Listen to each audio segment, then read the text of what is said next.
اس کو کس حد تک ان کو ٹرک کی بتی کے پیچھے نہ لگا دیں. مجھے یہ خطرہ جب ہے. آپ آئی لینڈ کہتے ہیں تو آئی لینڈ سے آپ کی کیا مراد ہے؟ آئی لینڈ سے مراد یہ ہے نا جی, آپ یہ دیکھیں کہ آپ نے اگر انویسٹمنٹ لے کر آنی ہے تو ون ونڈو, جی دنیا پوری میں, صرف پاکستان تو فارن انویسٹر کے لیے نہیں ہے نا, جی اس کے لیے.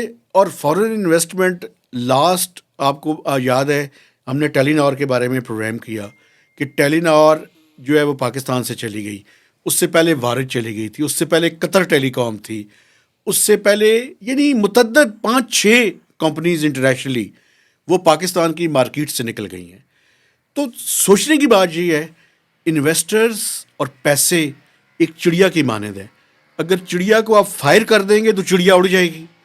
اسی طرح سے یہ فارن انویسٹر بھی ہے. آپ اپنی پالیسیز کو ٹھیک نہیں کریں گے, اپنی بیوروکریسی کے اندر ریفارمز نہیں کریں گے, وہ فیسیلیٹیشن کے بورڈ میں نہیں ہوں گے. اس ٹائم سرکار پیسے بٹورنے کے چکر میں ہوتی ہے. یہ جو سرکاری افسر ہیں یہ لوگوں سے پیسے ان کی جیبوں سے نکالنے کی کوشش کرتے ہیں. اس مائنڈ سیٹ کو جو ہے نا وہ ہمیں ٹھیک کرنا پڑے گا. یعنی کہ جو رشوت اور کرپشن ہے اور بیوروکریٹک ہرڈلس.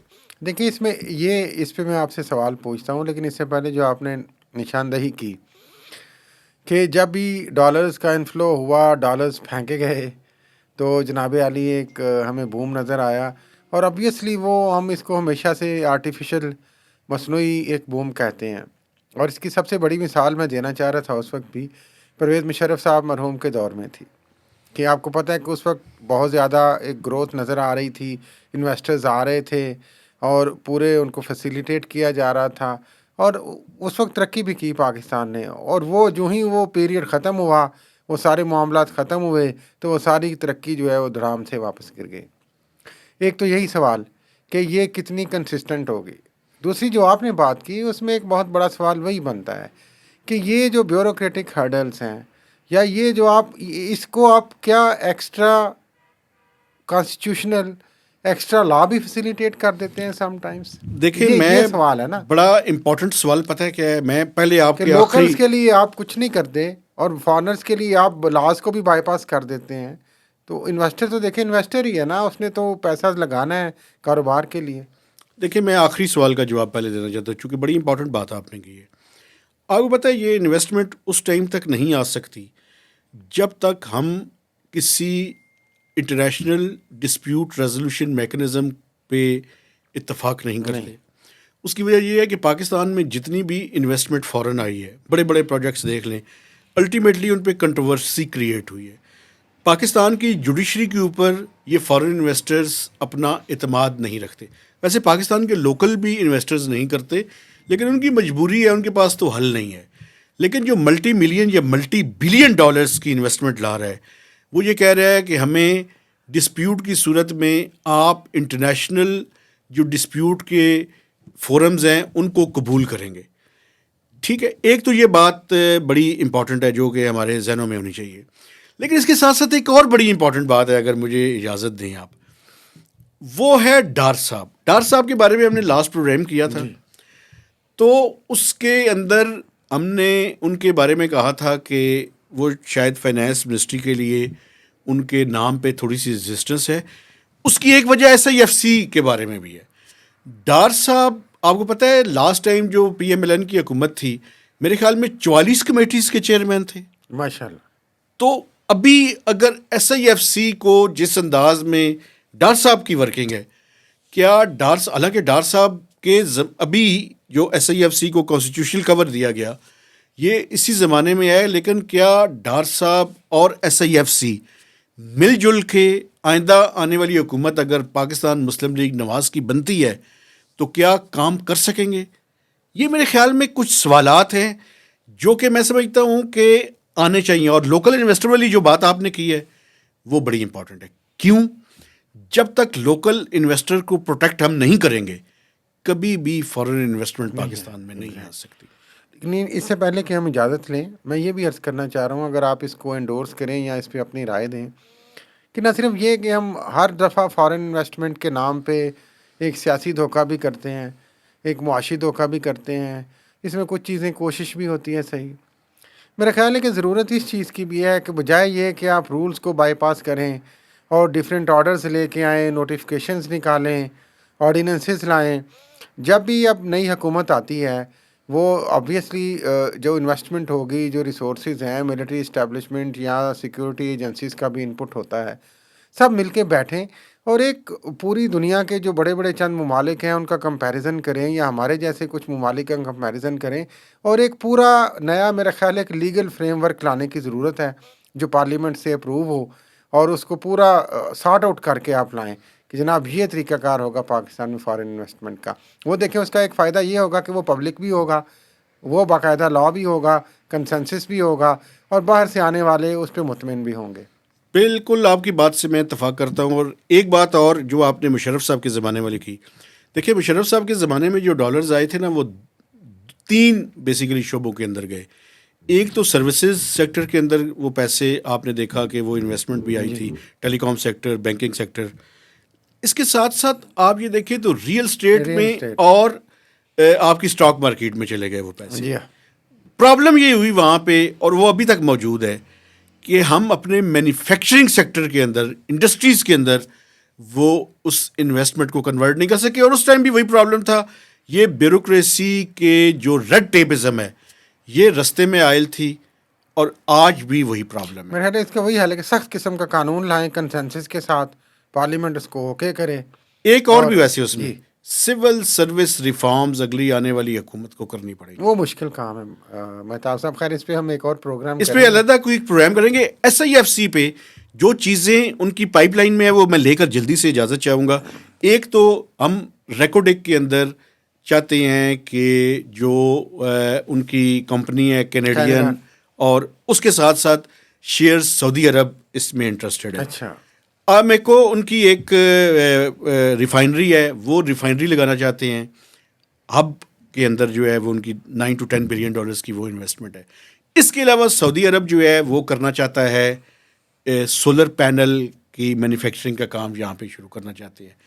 لیکن بیوروکریٹک ہرڈلز ابھی بھی ہیں, اور ان کو تیزی سے ہمیں جو ہے وہ دور کرنے کی ضرورت ہے. یہ جو SIFC ہے, میں آپ کو بتاؤں یہ ایک اپارچونیٹی ہے ہمارے لیے کہ ہم کنورٹ کریں. ایک بات میں آپ کو بتاؤں, پھر لمبا ہو جائے گا لیکن یہ بڑی ضروری ہے. آپ کو اندازہ ہے کہ پاکستان نے پچھلے 10-15 سالوں میں کتنے MOU کیے ہیں؟ ہزاروں کی تعداد میں کیے ہوں گے. سینکڑوں تو کیے ہی ہوں گے, ہزاروں میں سر. پرابلم یہ ہے کہ ہم MOU کو کنورٹ نہیں کر سکتے انٹو وائبل پروجیکٹ, کیونکہ وہ انیبلنگ انوائرمنٹ نہیں ہے. Yes. وہ اس وقت تک نہیں آ سکتا جب تک آپ دیکھیں یہی چھپ چھپ کے کام کریں گے تو نہیں آ سکتا. بالکل ٹھیک ہے. تو کسی ٹائم میں اور آپ مل کے ایک اور بھی خبر نکالنے کی کوشش کرتے ہیں کہ پاکستان نے آج تک MOUs کیے کتنے ہیں, ماشاء اللہ, اور کتنوں میں جو ہے ہم وائبل پروجیکٹس کے اوپر کنورٹ کر سکیں اور کتنوں کے اوپر نہیں کر سکے. یہ مجھے یاد آیا UAE میں ابھی گئے تھے پرائم منسٹر, اور پتہ نہیں کتنے بلینز آف ڈالرز کے MOUs سائن ہوئے. کویت بھی گئے تھے. بالکل. تو بنیادی طور پر یہ SIFC ایک اپرچونٹی ہے, لیکن اس کے ساتھ ساتھ ہمیں اپنی سول سروس کو بھی تیار کرنا پڑے گا, اور اپنے ڈومیسٹک انویسٹر کو بھی پروٹیکٹ کرنا پڑے گا, اور جس طرح کہ لا کی آپ نے بات کی اور جوڈیشری کی بات کی, تو ایسے انیبلنگ لاز بھی بنانے پڑیں گے کہ جس کے نتیجے میں یہ $multi billion انویسٹمنٹ پاکستان میں یقینی ہو. جی بالکل. تو اسی کے ساتھ ہمیں آج سے پروگرام سے اجازت دیجیے. آپ سے گزارش ہے کہ میکسیمم لوگوں کے ساتھ شیئر کیجیے, کمنٹس کیجیے اور لائکس کیجیے, اور ہمارے چینل کو بھی سبسکرائب کیجیے. تو خدا حافظ.